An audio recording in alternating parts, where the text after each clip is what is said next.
Welcome to Harish academy. ఈరోజు వార్తలో నిలిచిన జాతీయ, అంతర్జాతీయ, రాష్ట్రీయ అంశాల గురించి, వార్తలో నిలిచిన వ్యక్తులు, అవార్డులు, పుస్తకాలు మరియు క్రీడా సంబంధిత సమాచారం ఒక్కొక్క అంశాన్ని వివరంగా తెలుసుకునే ముందు కొన్ని హెడ్లైన్స్ చూద్దాం. ఆర్మేనియా, అజర్బైజాన్ ఈరోజు మళ్ళీ వార్తలు నిలిచాయి. ఒక చిన్న వివాదం నుండి ప్రారంభమై ఈరోజు రెండు దేశాల మధ్యలో యుద్ధంగా మిగులుస్తున్న ఒక వివాదాస్పద ప్రాంతం విషయంలో ఈ రెండు దేశాల వార్తల్లోకి వచ్చాయి. యుద్ధ పరిస్థితులు నెలకొన్నాయి. ఏ దేశానికి ఏ దేశాలు మద్దతు ఇస్తున్నాయి, ఈ అన్ని అంశాలను చూద్దాం. మరియు ఈరోజు నావికి సంబంధించి ఇండియా, బంగ్లాకి మధ్యలో ప్రారంభమైన బంగోసాగర్ నావికా విన్యాసాలు ఏ ప్రాంతంలో ప్రారంభమై దానికి సంబంధించిన అంశాలను చూద్దాం. మరియు నావీలో ప్రవేశించిన కొత్త నౌక ఏంటి, మరియు మోస్ట్ ఇంపార్టెంట్ ఈరోజు స్పుత్నిక్ వీకి సంబంధించిన ఒక అంశం వార్తలు నిలిచింది. రష్యాకి సంబంధించిన అంశాన్ని మనం తరచూ చూసాం. ప్రపంచంలోనే మొట్టమొదటి వ్యాక్సిన్ రిజిస్టర్డ్ దేశంగా రష్యా వార్తలు నిలిచింది కోవిడ్-19 వ్యాక్సిన్ విషయంలో. సో స్పుత్నిక్ వి విషయంలో ఫేజ్ 3 క్లినికల్ ట్రయల్స్ భారతదేశంలో చేసే ఉద్దేశంతో రెడ్డీస్ ల్యాబ్ ఈరోజు DCGI పర్మిషన్ కోరుతుంది. దానికి సంబంధించిన అంశాలు ఏంటి, మరియు దీంతో పాటు శౌర్య మిసైల్ వార్తలు నిలిచింది. మరియు కేతీ బచావో ఆందోళన దేని గురించి, ఈరోజు వార్తలో నిలిచిన మోస్ట్ ఇంపార్టెంట్ పర్సన్ ఎవరు, మరియు వీటితో పాటు బ్రుసెల్లోస్కి సంబంధించి ఒక కొత్త వ్యాక్సిన్ ఈరోజు వార్తల్లోకి వచ్చింది. వీటితో పాటు మిస్లేనియస్ అంశాలన్నింటినీ కూడా ఒక్కొక్క అంశాన్ని ఇంటర్లింక్ చేసుకుంటూ నేర్చుకుందాం. ముందుగా ఈరోజు ఆర్మేనియా, అజర్బైజాన్కి సంబంధించిన అంశంతో ప్రారంభిద్దాం. సో ఆర్మేనియా, అజర్బైజాన్ గడిచిన 15 రోజుల నుండి మనం రెగ్యులర్గా వార్తాపత్రికలు చూస్తున్నాం, టీవీలో కూడా చూస్తున్నాం. ఒక వివాదాస్పద ప్రాంతం విషయంలో ఈ రెండు దేశాలు కూడా ఈరోజు యుద్ధానికి కూడా సంసిద్ధమయ్యాయి. సో ఆ ప్రాంతం పేరు ఏంటంటే నగోర్నో కారాబాగ్. నగోర్నో కారాబాగ్ అనేది ఈ ప్రాంతం. సో ఆర్మేనియా, అజర్బైజాన్ ఇలా పక్క దేశాలు. అండ్ మోస్ట్ ఇంపార్టెంట్ గుర్తుంచుకోండి, ఈ రెండు దేశాలు కూడా USSR విచ్ఛిన్నమైనాక ఏర్పడిన దేశాలు. సో ఇవన్నీ కూడా ఒకప్పుడు ఈ రెండు దేశాలు కూడా USSRలో ప్రాంతాలుగా, రిపబ్లిక్స్గా ఉండేవి. సో ఆ తర్వాత USSR విచ్ఛిన్నం తర్వాత ఈరోజు రష్యా మొత్తం కూడా చిన్న చిన్న దేశాలుగా ఏర్పడింది, మనం చూసాము. అలా 1990sలో USSR విచ్ఛిన్నం తర్వాత స్వతంత్ర దేశాలుగా ఈరోజు వార్తలు నిలిచినవి ఆర్మేనియా, అజర్బైజాన్. ఈ రెండు దేశాల మధ్యలో కూడా వివాదాస్పదం అవుతున్న ప్రాంతం ఈ రెడ్ కలర్లో ఉంది కదా, నగోర్నో కారాబాగ్.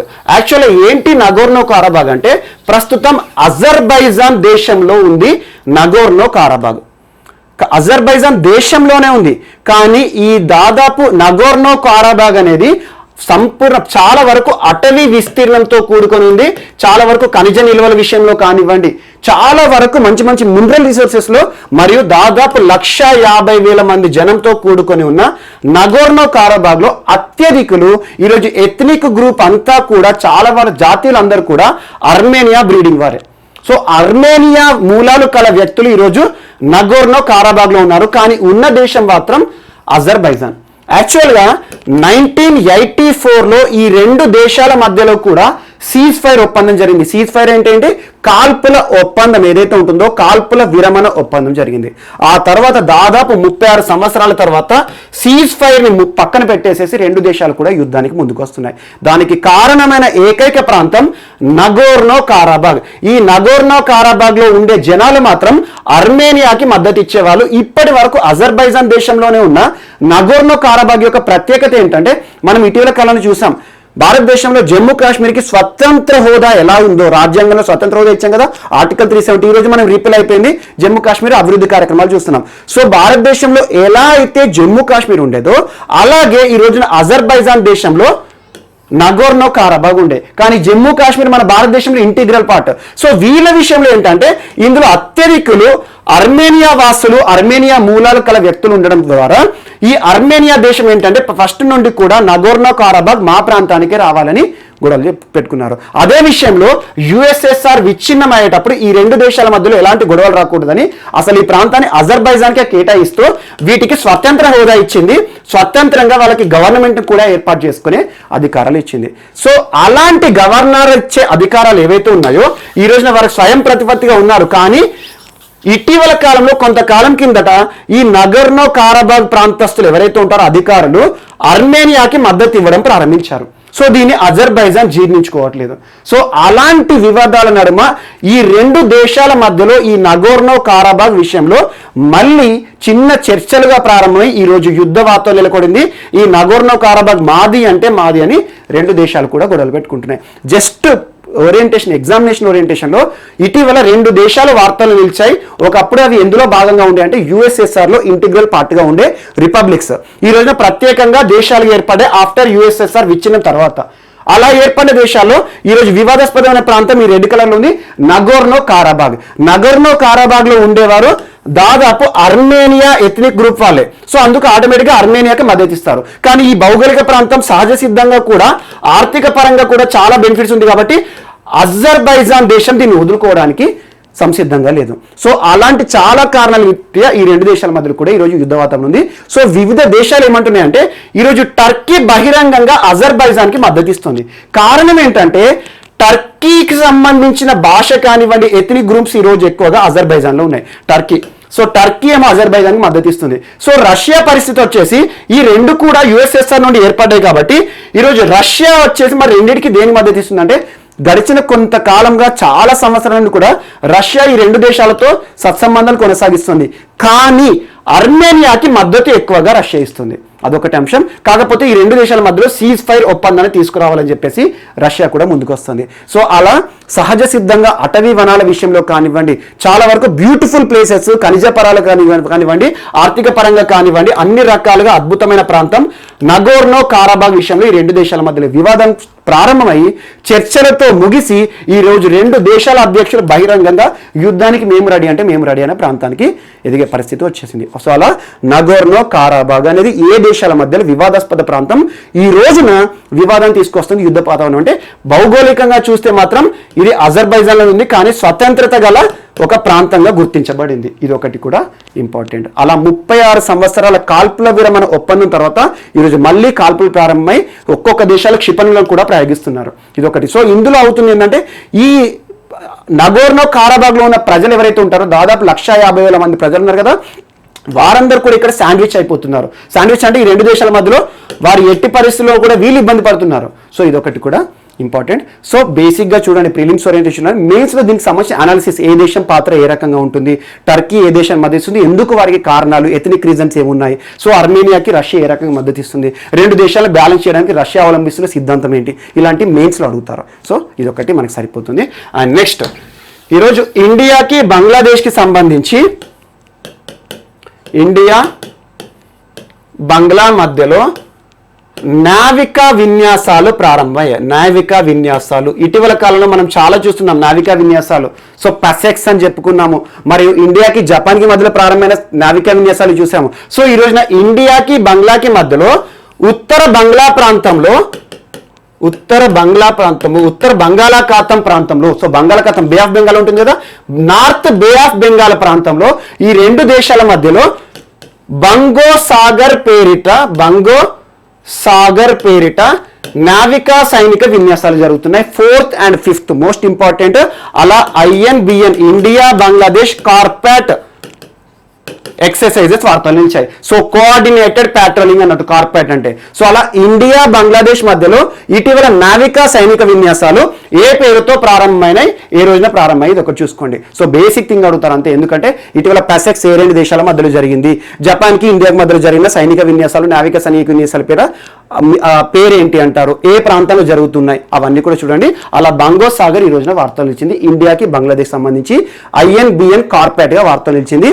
INBN అంటే India Bangladesh coordinated patrolling system. అంటే ఈ నార్త్ బే ఆఫ్ బెంగాల్ ప్రాంతం మరియు ఇంటర్నేషనల్ మ్యారిటైమ్ బౌండరీ లైన్ ఏదైతే ఉంటుందో, అంతర్జాతీయ సరిహద్దు రేఖ ఏదైతే ఉంటుందో ఆ ప్రాంతంలో రక్షణ వ్యవస్థకు సంబంధించి రెండు దేశాలు కూడా ముందుకు రావడం జరిగింది. ఇదొకటి కూడా ఈరోజు మోస్ట్ ఇంపార్టెంట్, బంగో సాగర్ పేరిట. సో నావికాకి సంబంధించి ఈరోజు ఇంకొక అంశం ఏంటంటే కర్ణక్ Lata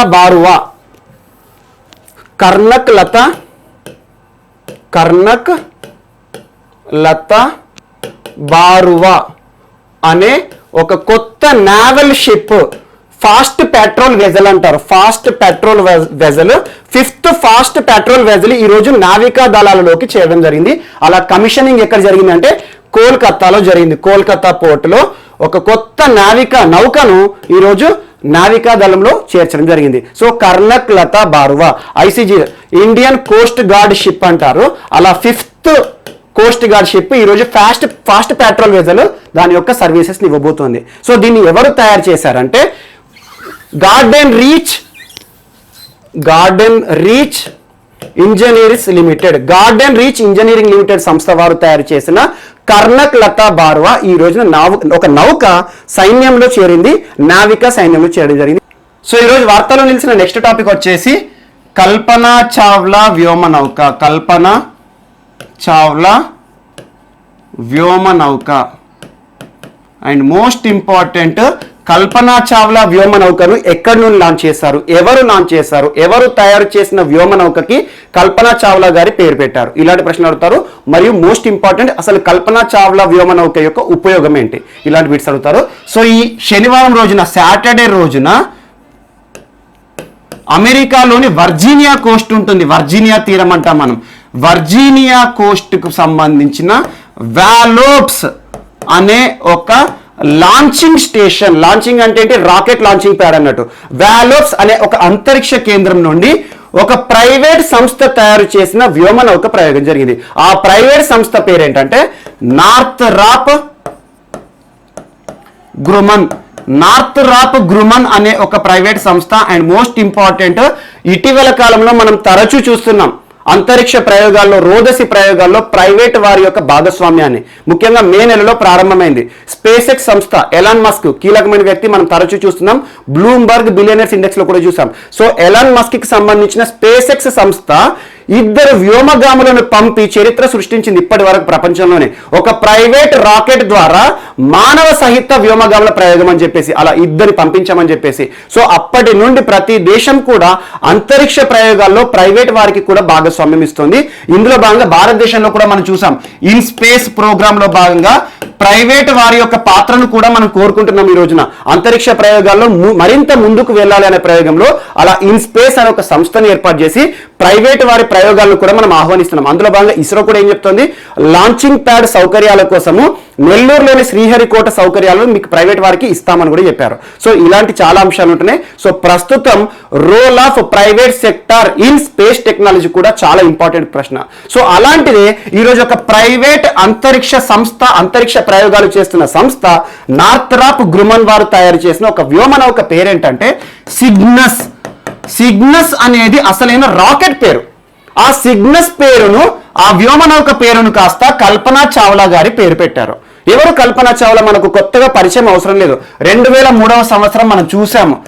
ISS international space station ఏదైతే ఉంటుందో అంతర్జాతీయ అంతరిక్ష కేంద్రంలో విజయవంతంగా ప్రయోగాలు ముగించుకొని తిరిగి వస్తున్న స్పేస్ షటిల్ ప్రమాదం అనేది జరిగింది. ప్రమాదవశాత్తు అందులో భారత సంతతి అమెరికా వ్యోమగామి కల్పనా చావ్లా గారు చనిపోయారు.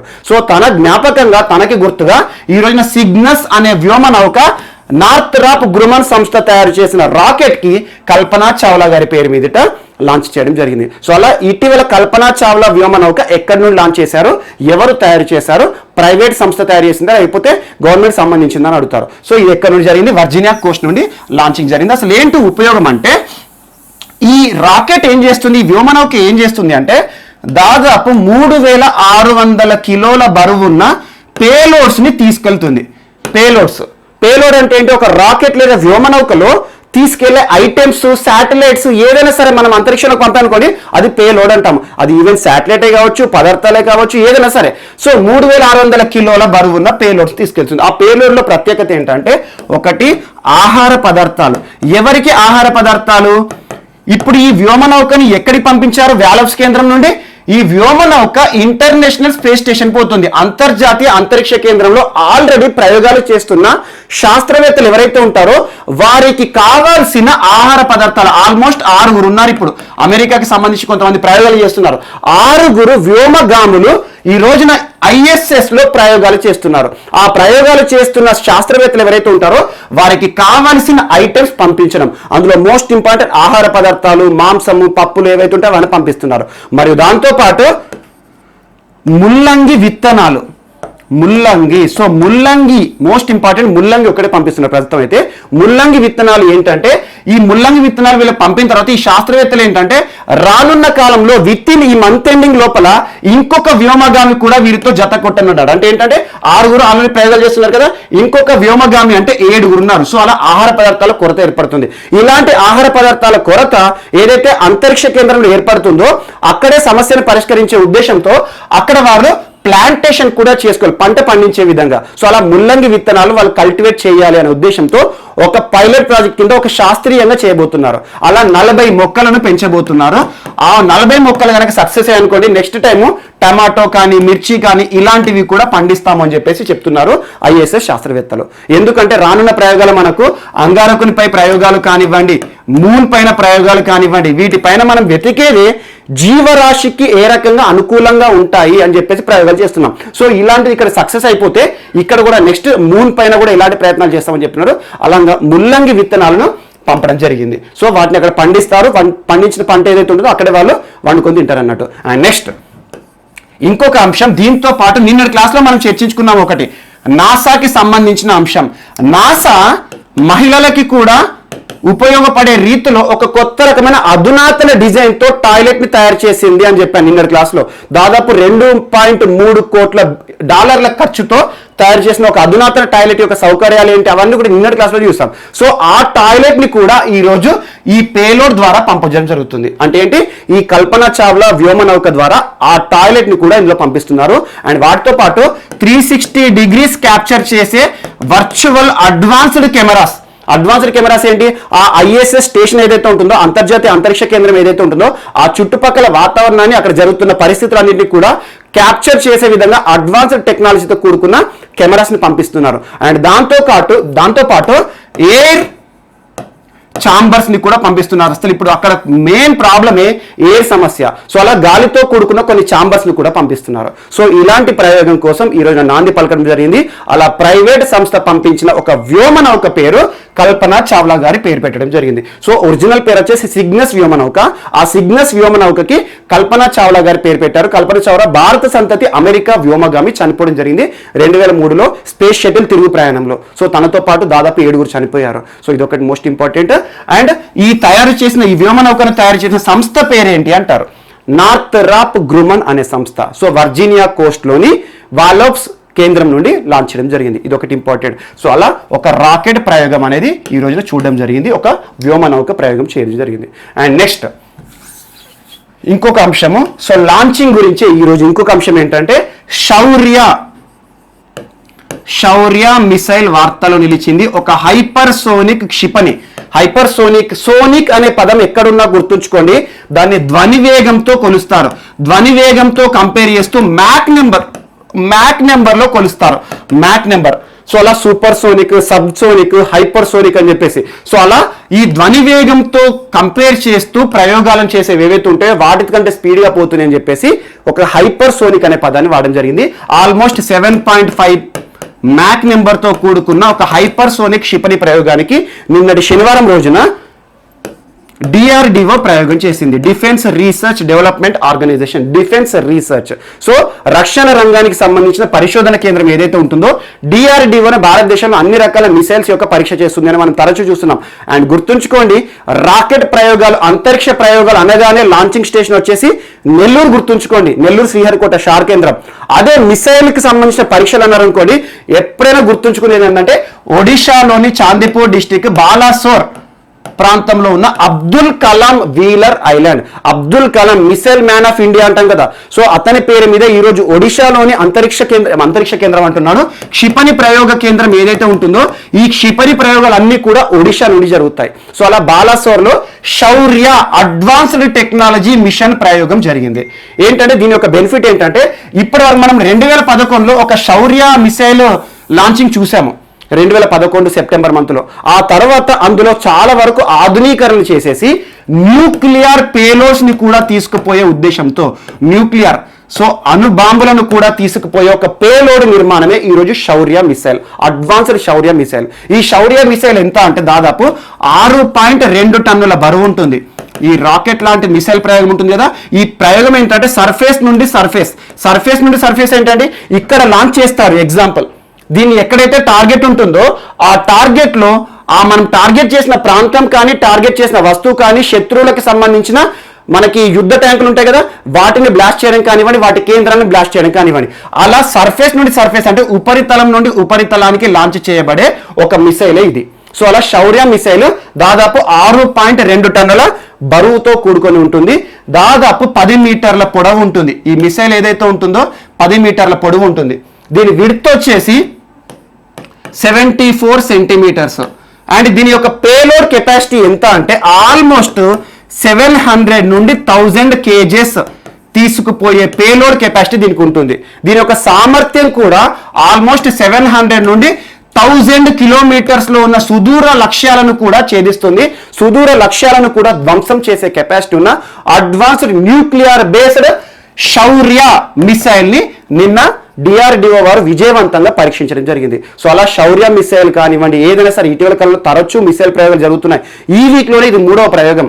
సో అలా ఇటీవల కాలంలో మనం laser guided anti tank ballistic missile గురించి చర్చించుకున్నాం. ఈ రోజున శౌర్య మిసైల్ ఏదైతే ఉంటుందో చాలా అడ్వాన్స్డ్ యుద్ధ సమయంలో ప్రస్తుతం ఎందుకు ఈ యుద్ధ సంబంధిత అంశాలపైన ప్రయోగాలు విజయవంతంగా చేస్తున్నామంటే మనకు చైనాతో ప్రస్తుతం కొన్ని ప్రమాదాలు పొంచి ఉన్నాయి. సో ఇలాంటి ప్రయోగాలు చేస్తే ఇంతటి క్షిపణులు మా దగ్గర ఉన్నాయి, ఇంతటి అధునాతన టెక్నాలజీ మా దగ్గర ఉన్నాయి అంటే ఆటోమేటిక్గా ఒక ఇండైరెక్ట్ హెచ్చరిక ఇవ్వడం. సో మాతో మీరు యుద్ధానికి వస్తే మీ పైన ఇది ప్రయోగిస్తామని చెప్పే విధంగా ఉంటుందన్నట్టు. సో అలాంటి డిఫెన్స్ సంబంధించిన ప్రయోగమే శౌర్య మిసైల్, అడ్వాన్స్డ్ శౌర్య న్యూక్లియర్ మిసైల్ టెస్ట్ ట్రయల్ అనేది జరిగింది, విజయవంతంగా జరిగింది. ఒడిశాలోని అబ్దుల్ కలాం వీలర్ ఐలాండ్ బాలస్వర్ ప్రాంతంలో చేయడం జరిగింది. ఇది ఒకటి కూడా ఇంపార్టెంట్. అలా దాదాపు సుదూర ప్రాంతాలు 1000 కిలోమీటర్ల దూరం ఉన్న లక్ష్యాన్ని కూడా విజయవంతంగా చేయడం జరిగింది. ఈ ప్రయోగం మొత్తాన్ని కూడా రాడార్ బేస్డ్ టెక్నాలజీ ద్వారా శాస్త్రవేత్తలు కూడా అబ్జర్వ్ చేశారు. ఎక్కడికి పోతుంది, ఏ రకంగా పోతుంది, ఏ స్పీడ్లో పోతుంది అని చెప్పేసి రాడార్ టెక్నాలజీతో దీన్ని పరీక్షించడం జరిగింది, చూడడం జరిగింది. ఇది ఒకటి కూడా ఇంపార్టెంట్. అండ్ నెక్స్ట్, సో కరోనాకి సంబంధించి స్పుత్నిక్ వి మనం చూసాం. స్పుత్నిక్ వి అనేది రష్యా తయారు చేసిన కోవిడ్-19 వ్యాక్సిన్. మొన్న ఒక అభ్యర్థి కామెంట్లో అడిగారు, sir what is the difference between vaccine and medicine? So ఒక్కటి గుర్తుంచుకోండి, మనకు టాబ్లెట్స్, సిరప్స్, ఇంజెక్షన్స్ ఏవైతే ఉన్నాయో వ్యాధి సోకిన తర్వాత, ఎగ్జాంపుల్ ఒక ప్యాథోజన్ మన శరీరంలోకి ప్రవేశించిన తర్వాత ఇంక్యుబేషన్ పీరియడ్ అనేది ఉంటుంది. కొంతకాలం పాటు దాని యొక్క ప్రయోగాలు లోపల చేస్తుంది అన్నట్టు. దాని యొక్క రెప్లికేషన్స్ కానివ్వండి, దాని యొక్క మ్యూటేషన్స్ కానివ్వండి, అన్ని కూడా అభివృద్ధి దశలు చూస్తాయి. సో ప్యాథోజన్ మన శరీరంలోకి వెళ్ళగానే మనకు వ్యాధి రాదు, కొంతకాలం సమయం పడుతుంది. ఆ వ్యాధి మనకి బయటికి లక్షణాలు కనబడే టైం ఏదైతే ఉంటుందో ప్యాథోజన్, ఎంట్రీ ఆఫ్ ప్యాథోజన్ శరీరంలోకి ప్రవేశించినప్పటి నుండి వ్యాధి లక్షణాలు బయటికి పడడానికి ఏదైతే ఉంటుందో ఆ సమయం ఉంటుంది, మధ్య సమయం, దాన్ని ఇంక్యుబేషన్ పీరియడ్ అంటాము. ఈ ఇంక్యుబేషన్ పీరియడ్ లో వైరస్ అంతా కూడా డెవలప్, వైరస్ కానీ, బ్యాక్టీరియా కానీ, ప్రోటోజోన్స్ కానీ, ఏవైనా సరే వ్యాధి కారకాలు అభివృద్ధి చెందుతాయి శరీరంలో.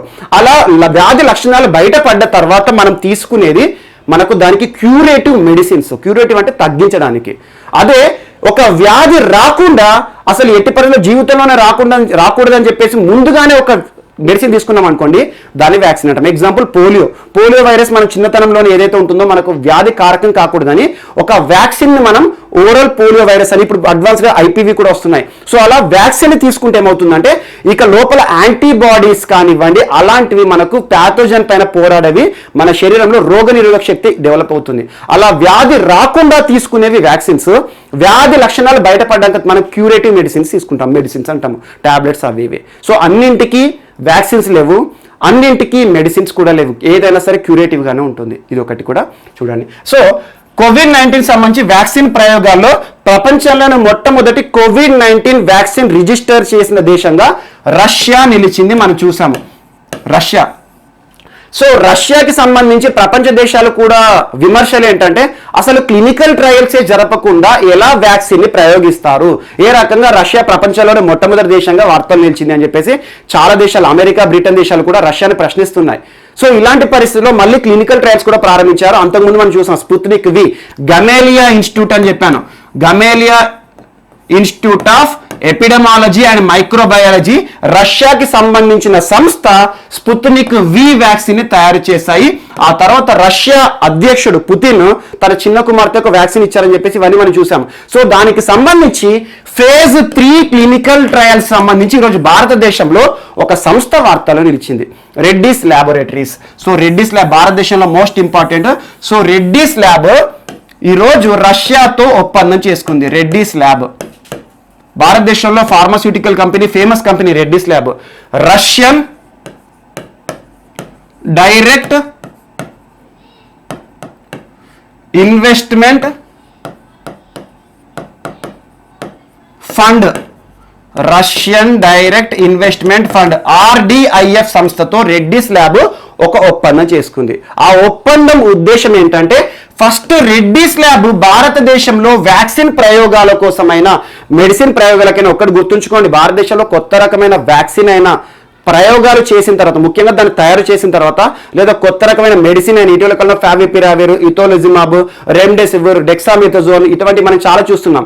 సో ఏ మెడిసిన్ అయినా కూడా తయారు చేసిన తర్వాత ప్రయోగాలు చేయాలి, క్లినికల్ ట్రయల్స్ అంటే ఖచ్చితంగా ఒక సంస్థ నుండి పర్మిషన్స్ కావాలి, అప్రూవల్ కావాలని చెప్పాను. ఆ సంస్థనే drug control general of India DCGI అనుమతితోనే ఏ ఫార్మా కంపెనీ అయినా, ఏ పరిశోధన సంస్థ అయినా వారు తయారు చేసిన ప్రోడక్ట్ ని ప్రయోగాలు చేయాలి. సో DCGI అప్రూవల్ కోసము రెడ్డీస్ ల్యాబ్ అప్లికేషన్ చేసింది.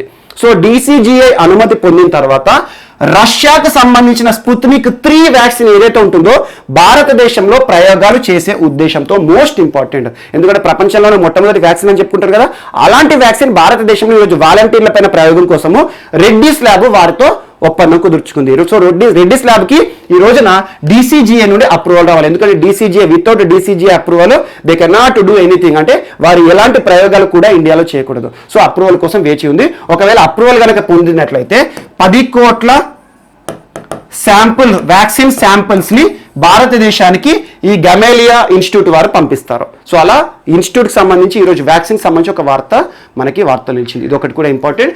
అండ్ ఇంకొక అంశం, serum institute of India, serum institute of India, serum institute అని ప్రతిసారి చెప్తాను మనకు. పూణే కేంద్రంగా పనిచేస్తుంది సీరం ఇన్స్టిట్యూట్ అని చెప్పేసి. సో పూణే కేంద్రంగా పనిచేస్తున్న సీరం ఇన్స్టిట్యూట్ కి కూడా ఈ రోజున Gavi global alliance for vaccine and immunization సంస్థ నుండి మరియు bill and Melinda Gates foundation నుండి ఎక్స్ట్రా ఫండ్స్ కూడా వస్తున్నాయి. ఎక్స్ట్రా ఫండ్స్ అంటే మనం ఇటీవల కాలంలో చూసాం, ప్రతి దేశం కూడా వ్యాక్సిన్ నేషనలిజం కి పోతున్నాయి. వ్యాక్సిన్ నేషనలిజం, వ్యాక్సిన్ జాతీయవాదం అంటే ప్రతి దేశం కూడా ఈరోజు ఆలోచించేది ఏంటంటే విపత్తు కాలంలో, కరోనా పరిస్థితుల కాలంలో ఏదైనా ముందుగా మా దేశ ప్రయోగాలే తీరాలి, ఆ తర్వాతే ఎక్స్పోర్ట్స్ అయినా వేరే వారికైనా సాయం చేస్తామని. సో ఇలాంటి వాటి కోసం ఇటీవల కోవాక్స్ అని చెప్పేసి జాతీయవాదం, వ్యాక్సిన్ జాతీయవాదం ఉండకూడదు, ఎందుకంటే వ్యాక్సిన్ ప్రయోగాలు రేపు ప్రపంచంలో వ్యాక్సిన్ కనుక విజయవంతం అయినా కూడా పేద దేశాలు ఏవైతే ఉంటాయి, ఈరోజు 100 దేశాలకు పైగా పేద దేశాలు ప్రపంచంలో ఉన్నాయి, వారు వ్యాక్సిన్ ప్రయోగాలు చేసే స్టేజ్లో లేరు, అలా అని చెప్పేసి వ్యాక్సిన్ ని కొనే స్టేజ్లో కూడా లేరు. సో అలాంటి వారికి కూడా వ్యాక్సిన్ సరఫరా చేసే ఉద్దేశంతో కోవాక్స్ అనే కార్యక్రమాన్ని చేపట్టిన సంస్థలు మనం చూస్తున్నాం. WHO పరిధిలో గావి మరియు bill and Melinda Gates foundation వారు. అందులో భాగంగా ఈరోజు భారతదేశంలోనే అతిపెద్ద వ్యాక్సిన్ తయారీ కంపెనీ సీరం ఇన్స్టిట్యూట్ కి అదనపు నిధులను ఇచ్చారు. ఈ అదనపు నిధుల యొక్క ఉద్దేశం ఏంటంటే దాదాపు 200 మిలియన్ వ్యాక్సిన్ శాంపిల్స్ ని అదనంగా తయారు చేయాలి. వ్యాక్సిన్ శాంపిల్స్ ఇప్పుడు ప్రస్తుతం సీరం ఇన్స్టిట్యూట్ వారు తయారు చేసే వ్యాక్సిన్ ఏదైతే ఉంటుందో ఆ వ్యాక్సిన్ పేరు మనం కోవిషీల్డ్ గా పరిగణలోకి తీసుకుంటున్నాం. కోవిషీల్డ్ పేరుతో ప్రస్తుతం వాళ్ళు ప్రయోగాలు చేస్తున్నారు. అందులో భాగంగా మనం చూస్తున్నాం ఆస్ట్రాజెనకా వారు తయారు చేసిన ఆస్ట్రాజెనకా సంస్థ వారు తయారు చేసిన ఆక్స్ఫర్డ్ యూనివర్సిటీ వ్యాక్సిన్ ని కూడా వీరే ప్రయోగాలు చేస్తున్నారు. ఆక్స్ఫర్డ్ యూనివర్సిటీ వారు తయారు చేసిన ఆక్స్ఫర్డ్ వ్యాక్సిన్ ని కూడా ఈరోజు సీరం ఇన్స్టిట్యూట్ వారే ప్రయోగాలు చేస్తున్నారు. సో ఇందులో భాగంగా ఈ భారతదేశంలో అత్యంత పెద్ద వ్యాక్సిన్ కంపెనీకి గావి మరియు bill and Melinda gates foundation వారు అదనపు నిధులను ఇచ్చారు. దీని యొక్క ఉద్దేశం ఏంటంటే మరిన్ని ఎక్కువ వయల్స్, వ్యాక్సిన్ వయల్స్ అంటే ట్యూబ్స్, ఆ బాటిల్స్ ఉంటాయి కదా, ఎక్కువ వయల్స్ ని తయారు చేయండి. ఎందుకంటే కోవాక్స్ లో భాగంగా ప్రపంచ దేశాలన్నిటికీ కూడా ముఖ్యంగా బీద దేశాలకు కూడా సరఫరా చేయాలి అనే ఉద్దేశంతో ఒకటి వార్తలు ఇచ్చింది. అండ్ తయారు చేసిన వ్యాక్సిన్ ఏదైతే ఉంటుందో దానికి కూడా వీళ్ళు ఒక రేటుని స్టాండర్డ్ చేయడం జరిగింది, కంట్రోల్ చేయడం జరిగింది. అదేంటంటే $3 అంటే $3 కంటే ఎక్కువ, $3 కంటే ఎక్కువ వ్యాక్సిన్ ధర ఉండకూడదు అని చెప్పేసి కూడా కొన్ని అంశాలు మీరు ప్రస్తావిస్తున్నారు. ఇది ఒకటి కూడా ఈరోజు ఇంపార్టెంట్. అండ్ నెక్స్ట్ ఈరోజు ఇంకొకటి, arsenic affected areas and fluoride affected areas, arsenic affected areas and fluoride affected areas ఈ రోజున వార్తలు నిలిచాయి. ఎందుకు అంటే కేంద్ర ప్రభుత్వం ఇటీవల పార్లమెంట్కి ఇచ్చిన నివేదికలో కేంద్ర ప్రభుత్వం కొన్ని అంశాలు ప్రస్తావించింది. ఆర్సెనిక్ ఎఫెక్టెడ్ ఏరియాస్ అంటే ఏంటంటే ప్రస్తుతం భారతదేశంలో ఆర్సెనిక్ పాయిజనింగ్ చాలా మందిలో చూస్తున్నాం. శరీరం లోపల ఆర్సెనిక్ లెవెల్స్ ఎక్కువైనప్పుడు ఆర్సెనిక్ పాయిజనింగ్ ఏర్పడుతుంది. అలాంటి వాటి ద్వారా నాసియా కానీ, వామిటింగ్ కానివ్వండి, ఫీవర్ లాంటి పరిస్థితులు, చివరికి ఆర్సెనిక్ కాన్సన్ట్రేషన్ శరీరంలో ఎక్కువ అయిపోయినప్పుడు మనం చనిపోయే ప్రమాదం కూడా ఉంటుంది. అలాంటి ఆర్సెనిక్ ప్రబలుతున్న ప్రాంతాల గురించి ఒక నివేదికను భారత ప్రభుత్వం పార్లమెంటుకు ప్రవేశపెట్టడం జరిగింది ఈ మధ్యలో. దానికి సంబంధించిన అధికారిక నివేదిక ఈరోజున వార్తాపత్రికల్లో రావడం జరిగింది. సో ఆర్సెనిక్ అఫెక్టెడ్ ప్రాంతాలు 2015లో భారతదేశంలో ఆల్మోస్ట్ 1800 ప్రాంతాలు ఉండే. So arsenic affected habitations areas అంటే ఏంటంటే, ఎగ్జాంపుల్ ఒక 100 కానీ 200 కానీ ఇండ్లు ఉన్నాయనుకోండి, ఒక హ్యాబిటేషన్, ఒక సెటిల్మెంట్ ఏరియా అనుకోండి. ఆ ప్రాంతాలు ఎన్ని ప్రాంతాలు ఉన్నాయి భారతదేశంలో, ఆర్సెనిక్ తో ఇబ్బంది పడుతున్న ప్రాంతాలు ఈరోజు భారతదేశంలో ఎన్ని ఉన్నాయి. అలా నీటి ద్వారా తీసుకునే వాటర్లో ఈరోజు వాటర్లో ఆర్సెనిక్ కాన్సన్ట్రేషన్స్ ఎక్కువగా ఉన్న ప్రాంతాలు ఏవి అని చెప్పేసి 2015లో వీటి సంఖ్య 1800 ఉండే. సో 2020 సంవత్సరానికి వచ్చేసరికి ఈ ఆర్సెనిక్ ఎఫెక్టెడ్ ప్రాంతాలు కాస్త 4421 ప్రాంతాలుగా ఈరోజు పెరుగుతున్నాయి. సో భారతదేశంలో త్రాగే నీటి ద్వారా కానివ్వండి, పీల్చే గాల్లో కానివ్వండి, ఎలాంటి వాటితోనే సార్ కానివ్వండి, ఆర్సెనిక్ ఎఫెక్ట్ అవుతున్న ప్రాంతాలు ఈరోజు చాలా పెరుగుతున్నాయి. ఆల్మోస్ట్ 2015 నుండి 2020 వరకు 145% ఆర్సెనిక్ ఎఫెక్టెడ్ ఏరియాస్ పెరుగుతున్నాయి భారతదేశంలో అన్నారు. అండ్ ఆర్సెనిక్ కి ఎఫెక్ట్ అవుతున్న ప్రాంతాలు ఎక్కడ ఎక్కువగా ఉన్నాయంటే గంగా బ్రహ్మపుత్ర నదీ పరివాహిక ప్రాంతాల్లో ఎక్కువగా ఆర్సెనిక్ ఎఫెక్ట్ అవుతున్న ప్రాంతాలు ఉన్నాయి. గంగా బ్రహ్మపుత్ర ముఖ్యంగా బీహార్, యూపీ, పంజాబ్, అస్సాం ఈ ప్రాంతాల్లో ఎక్కువగా ఆర్సెనిక్ ఎఫెక్ట్ అవుతున్న ప్రాంతాలు ఉన్నాయి. సో ఇలాంటి ప్రాంతాల్లో వీటిని ఏ రకంగా ట్యాకిల్ చేయాలి, వారికి తాగునీరు సౌకర్యాలు ఎలా కల్పించాలని చెప్పేసి భారత ప్రభుత్వం కూడా కొన్ని పథకాలను తీసుకొస్తుంది. అండ్ భారతదేశంలో అత్యధికంగా ఆర్సెనిక్ ఎఫెక్ట్ అవుతున్న ప్రాంతాలు ఏ రాష్ట్రంలో ఉన్నాయి అంటారు. ఎగ్జామ్లో బిట్ డైరెక్ట్ అస్సాం రాష్ట్రంలో ఉన్నాయి. అస్సాంలో భారతదేశంలో ఆర్సెనిక్ పాయిజనింగ్ ఎక్కువగా సంభవిస్తున్న ప్రాంతాలు ఈరోజు భారతదేశంలోని ఏ రాష్ట్రంలో చూడొచ్చు అంటే అస్సాంలో అత్యధికంగా భారతదేశంలో ఆర్సెనిక్ ఎఫెక్ట్ అవుతున్న ప్రాంతాలు విపరీతంగా పెరుగుతున్నాయి. అలా 2015 నుండి 2025 సంవత్సరాల్లో విపరీతంగా పెరుగుతున్నాయని చెప్పారు. అండ్ ఇంకొకటి జార్ఖండ్లో 2015లో ఒక్క ప్రాంతం కూడా ఆర్సెనిక్ ఎఫెక్ట్ అవుతున్న ప్రాంతం లేదు. కానీ ఈ రోజు 2 ప్రాంతాలు కనుగొనబడ్డాయి. మనకి జార్ఖండ్లో కూడా ఆర్సెనిక్ ఎఫెక్ట్ అవుతున్న ప్రాంతాలు, ఒకప్పుడు లేని ప్రాంతాలు కూడా ఈరోజు ఆర్సెనిక్ బారిన పడుతున్నాయి. ఆర్సెనిక్ తో ఇబ్బంది పడుతున్నారు జనాలు తాగే నీటి ద్వారా అని చెప్పేసి ఒక అంశం తెలిసింది. మరి ఈరోజు భారతదేశంలో ఆర్సెనిక్ ఎఫెక్ట్ లేని అసలు ఏకైక ప్రాంతం ఏది అంటే కర్ణాటక అని చెప్పుకోవచ్చు. కర్ణాటక ఏదో ఒక ప్రాంతం ఎంతో కొంత అయితే ఎఫెక్ట్ అవుతుంది. కర్ణాటకలో 2015 సంవత్సరంలో 9 ప్రాంతాలలో, ఒక్కొక్క ప్రాంతంలో కొన్ని 100 కుటుంబాలు జీవిస్తాయి అన్నట్టు, 9 ప్రాంతాలలో ఆర్సెనిక్ ఎఫెక్ట్ అనేది చూసాం మనం. కానీ ఈ రోజున 2020 సంవత్సరంలో ఒక్క ప్రాంతం కూడా ఆర్సెనిక్ ఎఫెక్ట్ కి గురి కావట్లేదు అని చెప్పేసి కర్ణాటక ప్రభుత్వానికి కూడా వారు మెచ్చుకోవడం జరిగింది. సో ఆర్సెనిక్ ఎఫెక్ట్ ని తగ్గించడానికి ఎలాంటి ప్రయోగాలు చేయాలని చెప్పేసి భారత ప్రభుత్వం కూడా కొన్ని ప్రయోగాలు చేస్తుంది. అండ్ దీంతో పాటు ఇంకొక రిపోర్ట్ ఏంటంటే ఫ్లోరైడ్ అఫెక్టెడ్ హ్యాబిటేషన్ సంబంధించిన నివేదిక కూడా భారత ప్రభుత్వం ఇటీవల వెలువడించింది. ఫ్లోరైడ్ ఎఫెక్ట్ మనం చూస్తున్నాం. తెలంగాణలో నల్గొండ కానీ, మహబూబ్ నగర్ కానివ్వండి, ఫ్లోరైడ్ ప్రాంతాలు, ఫ్లోరోసిస్ వ్యాధి ఏ రకంగా ఉంటుంది, శరీరానికి ఏదైనా సరే ఏ మూలకమైనా ఏ కెమికల్ అయినా నిర్ణీత పరిమాణంలో తీసుకుంటేనే మనకు మంచిది. సో ఏదైనా అతిగా తీసుకుంటే ఏదైనా విషయమే. అలాంటిది ఫ్లోరిన్ అనేది మన శరీరానికి కావాలి, పండ్లలో కానీ దంతాల్లో ఎనామిల్ కానివ్వండి, బోన్స్ ఫార్మేషన్స్ కానివ్వండి. కానీ ఎక్కువ మొత్తాన్ని తీసుకున్నాం అనుకోండి, WHO స్టాండర్డ్స్ కంటే ఎక్కువ తీసుకుంటే అది ఖచ్చితంగా శరీరంలో ప్రమాదం చూపిస్తాయి. ఈరోజు ఎముకలు వంగిపోవడం కానివ్వండి, పళ్ళు ఊడిపోవడం కానివ్వండి, ఫ్లోరైడ్ ప్రాంతాలు చాలా చూస్తున్నాం. అలా ఫ్లోరైడ్ ప్రాంతాలు కూడా భారతదేశంలో పెరుగుతున్నాయా తగ్గుతున్నాయా అనే నివేదికను కూడా సబ్మిట్ చేశారు.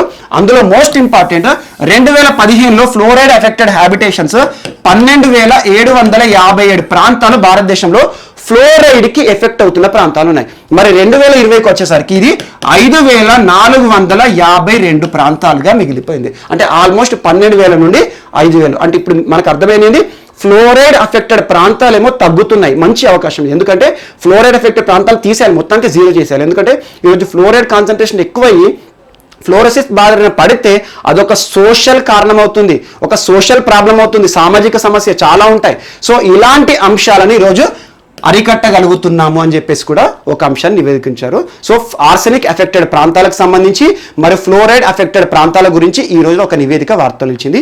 ఇది ఒకటి కూడా ఇంపార్టెంట్. అండ్ ఈ ఫ్లోరైడ్ ప్రాంతాలు ఎక్కువగా ఎక్కడ ఉన్నాయి? సో ఫ్లోరైడ్ ఎఫెక్టెడ్ హ్యాబిటేషన్స్ ఏ రాష్ట్రంలో ఎక్కువగా ఉన్నాయంటే రాజస్థాన్లో ఎక్కువగా ఉన్నాయి. సో భారతదేశంలోనే ఫ్లోరైడ్కి సంబంధించి రాజస్థాన్లో ఎక్కువగా ఉంటాము. అదొకటి ఇంపార్టెంట్. ఫ్లోరైడ్ ఎఫెక్టెడ్ ప్రాంతాలు ఎక్కువ రాజస్థాన్లో చూస్తాము. సో ఇదొకటి. అండ్ నెక్స్ట్ ఇంకొకటి అంశం ఏంటంటే ఈ ప్రాబ్లమ్స్ అన్ని కూడా తీసివేయడానికే భారత ప్రభుత్వము తాగునీటి ద్వారా ఆర్సెనిక్ పాయిజనింగ్ కలగకుండా, తాగునీటి ద్వారా ఫ్లోరైడ్ లెవెల్స్ పెరగకుండా ఒక కార్యక్రమం తీసుకొచ్చింది. అదే జల్ జీవన్ మిషన్. జల్ జీవన్ మిషన్ అనే ఒక ప్రోగ్రామ్ ని కూడా తీసుకొచ్చింది. జల్ జీవన్ ప్రోగ్రామ్ మిషన్ ఏదైతే ఉంటుందో 2019లో భారత ప్రభుత్వం తీసుకొచ్చింది. ప్రతి రాష్ట్రాన్ని ఈ కార్యక్రమంలో పరిధిలోకి తీసుకొస్తుంది. 2024 సంవత్సరం వరకల్లా భారతదేశంలో ఉన్న ప్రతి గృహానికి, ప్రతి ఇంటికి కూడా త్రాగునీటి సౌకర్యాలను కల్పించాలనేదే జల్ జీవన్ మిషన్. అలా జల్ జీవన్ మిషన్ అమలవుతున్న కొద్దీ ఈ ఆర్సెనిక్ ఎఫెక్టెడ్ ప్రాంతాలు కానీ ఫ్లోరైడ్ ఎఫెక్టెడ్ ప్రాంతాలు కానీ పోతాయని ప్రభుత్వం సమాధానం కూడా చెప్పింది పార్లమెంట్కి. ఇది ఒకటి కూడా ఇంపార్టెంట్. అండ్ ఇటీవల ఈ రోజున వార్తలు ఇచ్చిన అంశం ఏంటంటే జల్ జీవన్ మిషన్ కి సంబంధించి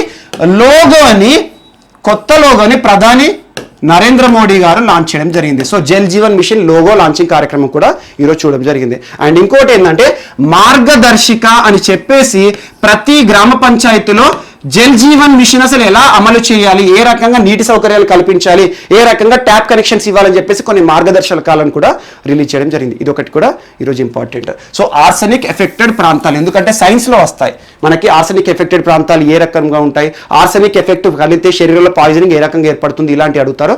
అండ్ ఫ్లోరైడ్కి సంబంధించి మీకు క్రితం 2-3 సార్లు చెప్పాను ఎంత మొత్తంలో ఉండాలి, ఫ్లోరైడ్ సంబంధించి ఎంత మొత్తంలో తీసుకుంటే మంచిది, అధిక మొత్తంలో ఫ్లోరైడ్ నిల్వలు మన శరీరంలోకి చేరితే ఎలాంటి దుష్పరిణామాలు వస్తాయి, ఇవన్నీ కూడా చూడండి. సో దానిపైన ఫ్లోరైడ్ సంబంధించి కేసీఆర్ గారు రాసిన పాటను కూడా నేను మెన్షన్ చేశాను ఇటీవల కాలంలో, అది ఒక్కసారి చూడండి. అండ్ నెక్స్ట్ సో ఈరోజు మన నెక్స్ట్ టాపిక్ వచ్చేసి ఇది కూడా హెల్త్ రిలేటెడ్ ఇష్యూయే. ఇటీవల జరిగిన ఒక సమ్మిట్. సో డైరెక్ట్గా బిట్ అడుగుతారు, ఆ సమ్మిట్ ఏంటి, ఎవరు నిర్వహిస్తారు, ఎవరు అటెండ్ అయ్యారు. ఇటీవల కేంద్ర వైద్య ఆరోగ్య శాఖ మంత్రి, ప్రస్తుతం కేంద్ర వైద్య ఆరోగ్య శాఖ మంత్రి ఎవరు? హర్షవర్ధన్ గారు, ministry of health and family welfare, Harshvardhan గారు. సో కేంద్ర వైద్య ఆరోగ్య మంత్రిత్వ శాఖ వారు ఇటీవల అటెండ్ అయిన సదస్సు ఏంటంటే partnership for maternal and newborn child health. గుర్తుంచుకోండి, partnership for maternal and newborn child health అనే ఒక సమ్మిట్ ఎవ్రీ ఇయర్. ఇది ఒక గ్లోబల్ సమ్మిట్. ప్రపంచ దేశాల్లోని ప్రతి ఒక్క దేశం కూడా వైద్య సంబంధిత అంశాలు, ముఖ్యంగా మ్యాటర్నల్, మనం మ్యాటర్నల్ మోర్టాలిటీ రేట్ అని చెప్పేసి తరచు చర్చించుకుంటాం. మ్యాటర్నల్ అంటే ఏంటి? మాత. సో మాతృ సంబంధిత అంశాలు, సో ప్రపంచంలో మాతృ సంబంధిత సమస్యలు కానివ్వండి, మరియు న్యూ బార్న్ చైల్డ్, అప్పుడే పుట్టిన శిశువులు ఎవరైతే ఉంటారో వారికి సంబంధించిన ఆరోగ్య సంబంధిత అంశాల విషయంలో అవగాహన తీసుకొచ్చే ఉద్దేశంతో ప్రపంచ దేశాలు జరుపుకునే ఒక సదస్సు partnership for maternal and new child born ఎవరైతే ఉంటారో న్యూ బార్న్ చైల్డ్ హెల్త్ అనే ఒక సదస్సు ఇటీవల జరిగింది. ఈ సదస్సును ప్రతి సంవత్సరం ఏ పేరుతో నిర్వహిస్తారు అంటే దీనికి ఇంకొక పేరు అకౌంటబిలిటీ బ్రేక్ఫాస్ట్. అకౌంటబిలిటీ బ్రేక్ఫాస్ట్ అనే సదస్సు ప్రతి సంవత్సరం గ్లోబల్ సదస్సు. ఈ పేరుతో పిలిచినా ఈ పేరు పిలిచినా ఒకటే. సో ఈ అకౌంటబిలిటీ బ్రేక్ఫాస్ట్ అనే సదస్సును ప్రతి సంవత్సరం ముఖ్యంగా గుర్తుంచుకొని ఏ మంత్రిత్వ శాఖ వారు హాజరయ్యారంటే ఎప్పుడైనా అకౌంటబిలిటీ బ్రేక్ఫాస్ట్ లేదా ఈ partnership for maternal and newborn child health సంబంధించిన ఇష్యూ వస్తే వైద్య ఆరోగ్య శాఖ మంత్రి గురించి రాయండి. ఎందుకంటే ఇది ఆరోగ్య శాఖ పరిధిలోకి వచ్చే అంశం కాబట్టి ఆ మంత్రి గారు అటెండ్ అవ్వడం జరిగింది. ఇందులో భాగంగా ఈ సదస్సును ప్రతి సంవత్సరం ఎవరు నిర్వహిస్తారు అంటే ఒక సంస్థ వచ్చేసి white ribbon alliance. White ribbon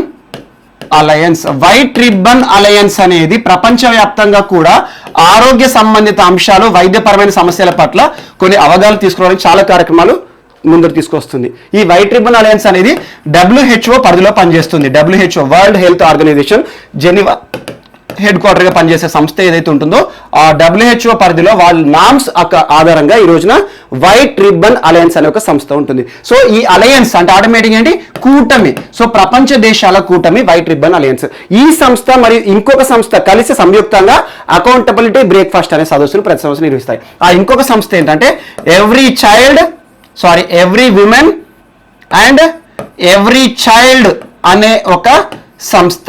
ఈ రెండు సంస్థలు సంయుక్తంగా ప్రతి సంవత్సరం కూడా అకౌంటబిలిటీ బ్రేక్ఫాస్ట్ పేరుతో ఒక సదస్సును ఏర్పాటు చేస్తాయి. అలా మ్యాటర్నల్ మాతృ సంబంధిత అంశాలు మరియు న్యూ బార్న్ చైల్డ్ విషయంలో ప్రపంచ దేశాల మధ్యలో జరిగే సదస్సుకు ఇటీవల భారత వైద్య ఆరోగ్య మంత్రిత్వ శాఖ వారు హర్షవర్ధన్ గారు అటెండ్ అవ్వడం జరిగింది. ఇది ఒకటి కూడా ఇంపార్టెంట్. సో చూడండి, ఈ ఎవ్రీ విమెన్ ఎవ్రీ చైల్డ్ అనేది ఏదైతే ఉంటుందో ఈ సంస్థ మిలీనియం డెవలప్మెంట్ గోల్స్ భాగంలో ఏర్పాటు చేయడం జరిగింది. మనకు మిలీనియం డెవలప్మెంట్ గోల్స్ అంటారు కదా, సహస్రాభివృద్ధి లక్ష్యాలు ఏవైతే ఉంటాయో 15 సంవత్సరాల పాటు అమలయ్యాయి. అలా 2015తో ముగిసాయి, 2000 నుండి 2015 వరకు. సో వాటి స్థానంలోనే 2015 నుండి మనకి సస్టైనబిలిటీ డెవలప్మెంట్ గోల్స్ వచ్చాయి. సుస్థిరాభివృద్ధి లక్ష్యాలని ప్రతి ఒక్క దేశం కూడా సాధించాల్సిన లక్ష్యాలు ఏవైతే ఉంటాయో 2030 సంవత్సరానికల్లా ప్రతి దేశం పాటించాల్సిన అన్ని రకాల అంశాలు 17 అంశాలు సహస్రాభివృద్ధి లక్ష్యాలు ఈ MDG స్థానంలోనే వచ్చాయి. సో ఆ MDGలోను ఇందులోనూ కామన్ గా ఉండే పాయింట్స్ ఏంటంటే వైద్య సంబంధిత అంశాలు, పేదరికం కానివ్వండి, విద్యా రేటు కానివ్వండి, ఇలాంటి ప్రమాణాలు ఉంటాయి. సో ఎక్కువగా సస్టైనబుల్ డెవలప్మెంట్ గోల్స్ కాన్సన్ట్రేషన్ దేని చేస్తా అంటే పర్యావరణ సంబంధిత అంశాలపైన కాన్సన్ట్రేట్ చేస్తాయి. సో ఇది ఒకటి కూడా ఇంపార్టెంట్. సో ఈ రెండు సంస్థలు మరియు అకౌంటబిలిటీ బ్రేక్ఫాస్ట్ ఆ సమ్మిట్ పేరు ఏంటిది గుర్తుంచుకోండి, ఆ ఫుల్ ఫామ్ గుర్తుంచుకోండి. So partnership for maternal and newborn child health summit అనేది ఇటీవల చోటు చేసుకుంది. దానికి మినిస్ట్రీ ఆఫ్ హెల్త్ వారు అటెండ్ అవ్వడం జరిగింది, హర్షవర్ధన్ గారు. అండ్ నెక్స్ట్ సో హెల్త్ రిలేటెడ్లో కరోనా రిలేటెడ్ ఈరోజు ఇంకొక అంశం ఏంటంటే జమ్మూ కాశ్మీర్ సంబంధించి మనం తరచూ ఏదో ఒక అంశాలు చూస్తున్నాం. జమ్మూ కాశ్మీర్లో ప్రస్తుతం కరోనా, అందులోనూ జైళ్ల శాఖ పరిధిలో జైళ్లలో కరోనా విస్తృతంగా విజృంభిస్తోంది. అలాంటి జైళ్ల శాఖ సంబంధించి ఇటీవల అనంతనాగ్ సౌత్ శ్రీనగర్ ప్రాంతంలోని అనంతనాగ్ జైలు ఉంటుంది కదా, అందులో ఒక్క జైల్లోనే ఆల్మోస్ట్ 165 మెంబర్స్ కి కరోనా సోకడం జరిగింది. కొంతమందికి పాజిటివ్ వచ్చింది కానీ లక్షణాలు కనబడట్లేదు. సో అలాంటి జైళ్ల పరిధిలో ఈరోజు జైల్లో ఉన్న ఖైదీల విషయంలో కరోనా సోకినట్లయితే వారి కోసం ప్రత్యేక జైళ్లను కూడా ఏర్పాటు చేసి ట్రీట్మెంట్ ఇస్తున్నాము. ఎందుకంటే ఖైదీ అయినా ఎవరైనా కూడా right to life, fundamental right, ఈరోజు జీవించే హక్కు అనేది అందరికీ అమలవుతుంది. సో అలాంటి వారి గురించి కూడా పట్టించుకునే ఉద్దేశంతో వారికి వెంటిలేటర్ సమస్య కానివ్వండి, వెంటిలేటర్ సంబంధిత అంశాలు ఏమైనా కావాలంటే కూడా ప్రత్యేకంగా ఖైదీల కోసము ఈరోజు కరోనా ఐసోలేషన్ సెంటర్లను కూడా జమ్మూ కాశ్మీర్ ప్రభుత్వం పరిధిలో ఉండడం జరిగింది. ఇది ఒకటి కూడా ఇంపార్టెంట్. అండ్ నెక్స్ట్ న్యూట్రినోకి సంబంధించి ఒక అంశం వార్తలో నిలిచింది. న్యూట్రినోస్ మనకు తెలుసు, ఇవి ఒక సబ్ ఆటమ్స్ అంటారు, కెమిస్ట్రీలో సబ్ ఆటమ్స్ అంటారు. సేమ్ ఎలక్ట్రాన్ లాంటివే కానీ ఎలాంటి ఆవేశం ఉండదు వీటికి. సో న్యూట్రినోస్ సంబంధించి ఈ రోజు ఒక అబ్జర్వేటరీ ల్యాబ్ అనేది వార్తలో నిలిచింది. ఆ ల్యాబ్ ఏంటంటే ఇండియా బేస్డ్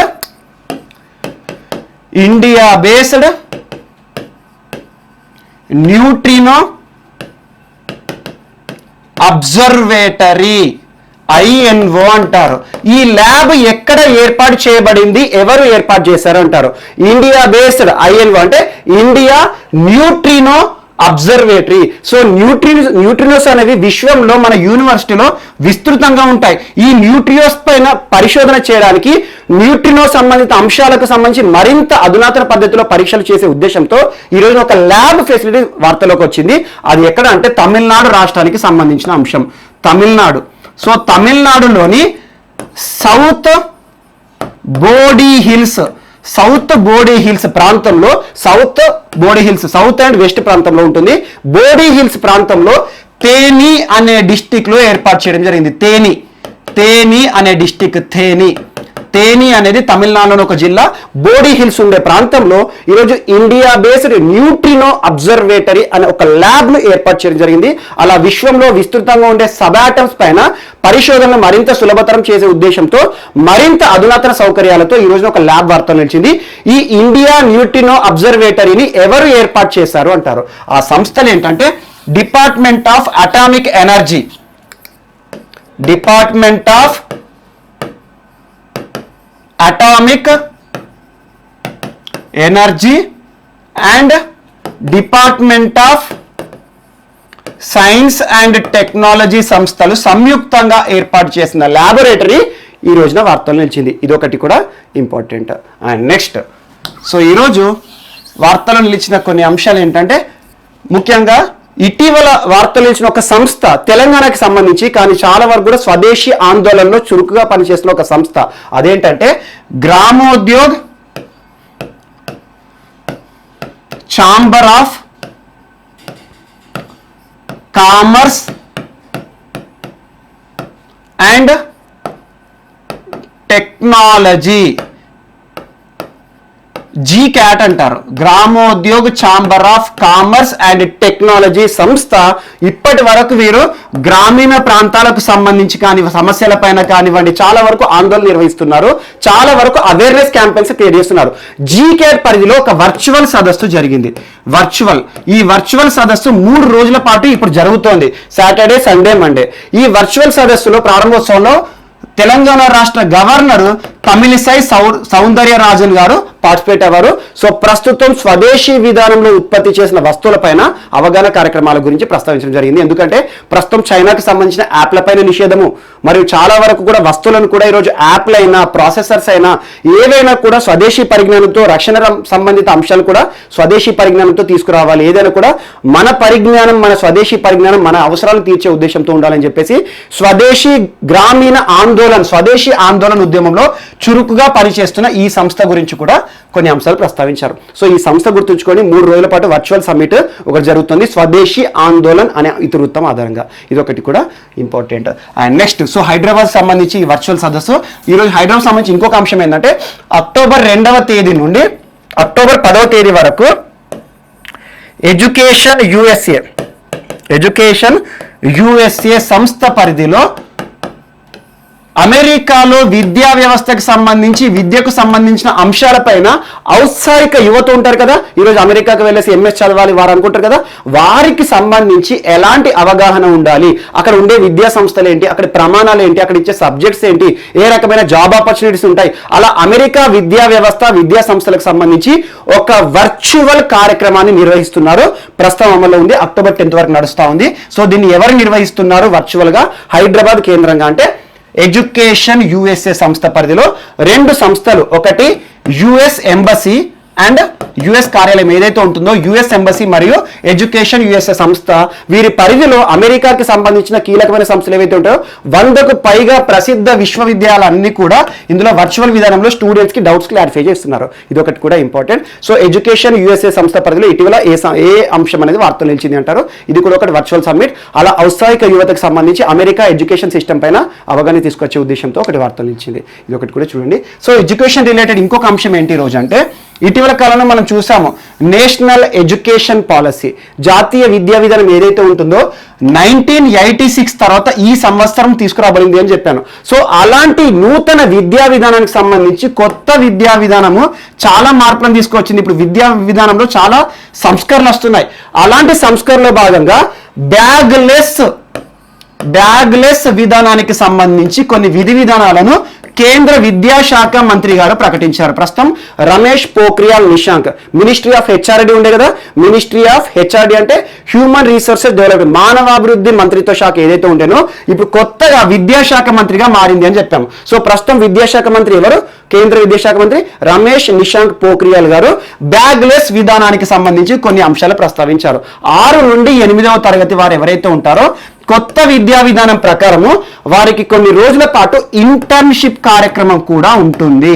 దానికి సంబంధించి గైడ్ లైన్స్ ఇచ్చారు. అలా దేశవ్యాప్తంగా 6 నుండి 8వ తరగతికి సంబంధించి తోటమాలి, వడ్రంగి, కమ్మరి, కుమ్మరి, చేతి వృత్తులు, ఆర్టిజన్స్ ఎవరైతే ఉంటారో వారికి సంబంధించి స్వదేశీ విధానం కూడా వీరికి అవగాహన కలగాలని చెప్పేసి ఇంటర్న్షిప్ కార్యక్రమాలకు సంబంధించి బ్యాగ్లెస్ విధానానికి సంబంధించి కొన్ని గైడ్లైన్స్ ఇవ్వడం జరిగింది. సో నూతన విద్యా విధానానికి సంబంధించి బ్యాగ్లెస్ పద్ధతిని ప్రకటించిన మంత్రిత్వ శాఖ ఏంటంటే ఈరోజున హెచ్ఆర్డి మంత్రిత్వ శాఖ. అలా విద్యా విధానంలో కొత్త విద్యా విధానంలో చేర్చబడిన అంశం ఏంటంటే ఈరోజు పుస్తక అంశాలు ఏవైతే ఉంటాయో, పుస్తకంలో బుక్ నాలెడ్జ్ ఏదైతే ఉంటుందో దాంతోపాటు ప్రాక్టికల్గా కూడా ఉండాలి. ఈరోజు భారతదేశానికి వెన్నెముకైన గ్రామీణ ప్రాంతాల్లో ఉన్న ఆర్టిజన్స్, చేతి వృత్తులకు సంబంధించి వీరికి అవేర్నెస్ కలగాలి అని చెప్పేసి తోటమాలి కానివ్వండి, కుమ్మరి, వడ్రంగి ఏవైతే చేతి వృత్తుల వారు ఉంటారో వారి దగ్గర కూడా చిన్నతనంలోనే ఇంటర్న్షిప్ కార్యక్రమం ఉండాలని చెప్పేసి దానికి సంబంధించిన విధి విధానాలు కూడా ఇటీవల రిలీజ్ చేయడం జరిగింది. ఇదొక అంశం కూడా ఈరోజు వార్తల్లో నిలిచింది. సో ఇవి ఈరోజు మనకు వార్తల్లో నిలిచిన అంశాలు. మిస్లేనియస్ అంశాలు ఏమైనా మిగిలిపోయినట్టుంటే మాత్రం మనం రేపటి క్లాస్లో చూద్దాం. రేపు కలుద్దాం. Thank you.